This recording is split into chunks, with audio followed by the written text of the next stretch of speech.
Hi friends, welcome back to our channel. Mutton keema masala ఎప్పుడైనా try చేశారా? Try చేయకపోతే ఒకసారి ఈ విధంగా ట్రై చేయండి. టేస్ట్ అయితే అదిరిపోతుంది. ఇది అన్నం, చపాతీ, బగారా రైస్లకు చాలా అంటే చాలా బాగుంటుంది. ఫస్ట్ దీని ప్రాసెస్ చూద్దాం రండి. ఫస్ట్ ఒక ప్యాన్లో ఆయిల్ తీసుకొని ఆయిల్ హీట్ అయిన తర్వాత ఉల్లిపాయలు, అలాగే పచ్చిమిర్చి, అలాగే కరివేపాకు వేసుకొని ఉల్లిపాయలు అనేవి బాగా ఫ్రై అవ్వాలి.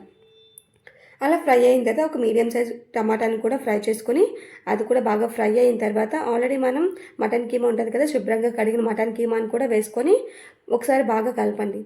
ఇలా బాగా కలిపిన తర్వాత అందులో కొంచెం పసుపు వేసుకోండి.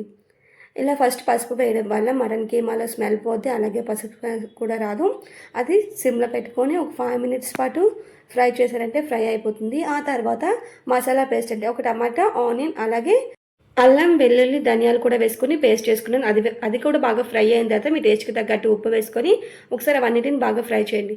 మసాలా అనేది బాగా ఫ్రై అవుతుంది కదా, ఆయిల్ బయటకు వచ్చే టైంలో మీ టేస్ట్కి తగ్గట్టు కారం, అలాగే మటన్ కీమా మసాలా ఉంటుంది అది కూడా వేసుకోండి.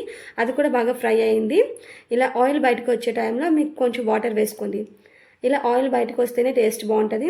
ఇప్పుడు కొంచెం వాటర్ వేసుకోండి, ఎందుకంటే ఆల్రెడీ ఫ్రై అయ్యింది కదా, బేగా ఉడికిపోతుంది. సో సిమ్లో పెట్టుకొని ఒక 5 to 10 minutes పాటు ఉంచారంటే కీమా అనేది చాలా చక్కగా ఉడికిపోతుంది.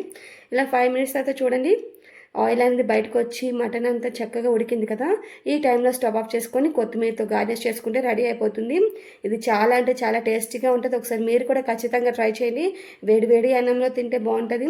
ఇది మటన్ కీమా మసాలా అంటారు. చాలా బాగుంది, చూస్తే నోరు ఊరిపోతుంది కదా. టేస్ట్ కూడా అంతే బాగుంటుంది. మన వీడియో నచ్చితే లైక్ చేయండి, అలాగే సబ్స్క్రైబ్